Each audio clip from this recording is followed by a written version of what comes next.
dari keterangan saksi-saksi didukung dengan beberapa orang ahli, baik itu ahli pidana, ahli dari lapor, kemudian dari kedokteran forensik, termasuk dari Apsipor, kemudian melakukan pemeriksaan analis digital. Dan kemarin kita sudah melaksanakan pemeriksaan terhadap ahli gestur ataupun gerak tubuh. Sehingga dari serangkaian pelaksanaan penyidikan tersebut, kami pada kesempatan siang hari ini melaksanakan rekonstruksi. Adapun kegiatan rekonstruksi ini dimaksudkan untuk memberikan gambaran secara nyata mulai dari tahap persiapan nanti sampai dengan akhir. Rekan-rekan yang saya banggakan bahwa pada kegiatan rekonstruksi ini diawali dengan persiapan yang mana persiapan tersebut dilaksanakan sebanyak 12 adegan.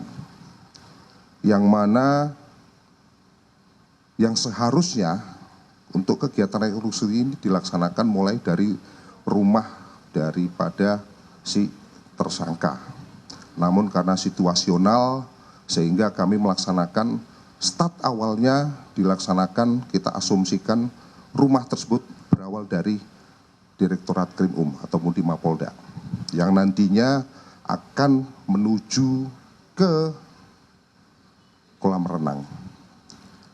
Jadi rekan-rekan tadi sudah mengikuti dari adegan 1 sampai dengan 12 yang mana berdasarkan keterangan-keterangan yang ada, tersangka bisa melaksanakan dengan sebaiknya.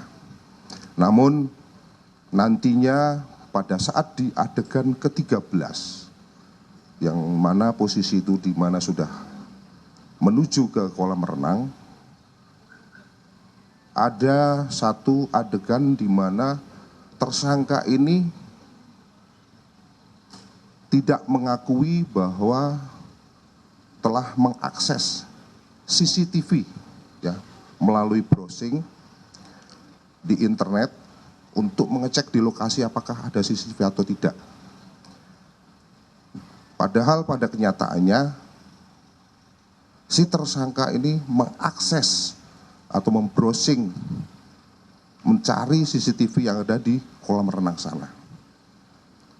Ini kita bisa buktikan dengan hasil pemeriksaan dari analis digital yang mana pada adegan ke-13, yaitu pada jam 15.11, tersangka YA membrowsing dan mengakses CCTV kolam renang Palem dengan menggunakan handphonenya. Ini berdasarkan keterangan dari ataupun hasil pemeriksaan daripada analis digital.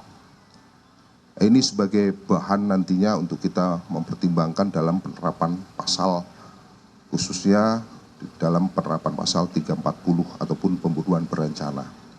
Kemudian adegan berikutnya nanti akan kita laksanakan di kolam renang. Saya berharap rekan-rekan nanti media bisa melakukan liputan di sana. Tentunya dengan rekonstruksi ini diharapkan bisa memberikan gambaran tentang peristiwa yang terjadi mulai dari awal sampai dengan nantinya korban masuk kolam renang, kemudian ditenggelamkan, dan akhirnya diangkat sampai nanti kemungkinan menuju ke rumah sakit. Mungkin ini saja yang perlu kami sampaikan pada kesempatan siang hari ini. Sekali lagi saya ucapkan terima kasih untuk pelaksanaan kegiatan rekonstruksi pada tahap awal yang mana tahap pergeseran dari rumah menuju ke kolam renang.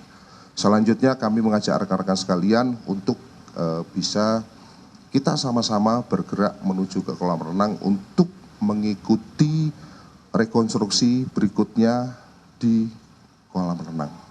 Mungkin ini saja perlu saya sampaikan pada kesempatan siang hari ini. Kami akhiri. Billahi taufiq wal hidayah. Wassalamualaikum warahmatullahi wabarakatuh. Yaitu tadi keterangan pers dari Direskrimum Polda Metro Jaya Kombes Wira Satya Trisaputra terkait dengan rekonstruksi yang akan dilakukan hari ini oleh pihak kepolisian atas kasus dugaan pembunuhan berencana terhadap anak artis Thamara Tiasmara. Tadi Kombes Wira menyatakan adanya 13 adegan lagi lanjutan hingga adegan ke-49 dan polisi juga menyatakan bahwa di adegan ke-13 tersangka menyatakan tidak mengakui telah mengakses atau membrowsing lewat via HP-nya untuk mengetahui akses CCTV di kolam renang Palem Tirta Mas, Pondok Kelapa, Jakarta Timur. Namun polisi tadi menegaskan bahwa melalui analisis digital forensik, polisi telah menemukan bahwa tersangka berupaya untuk mengakses CCTV.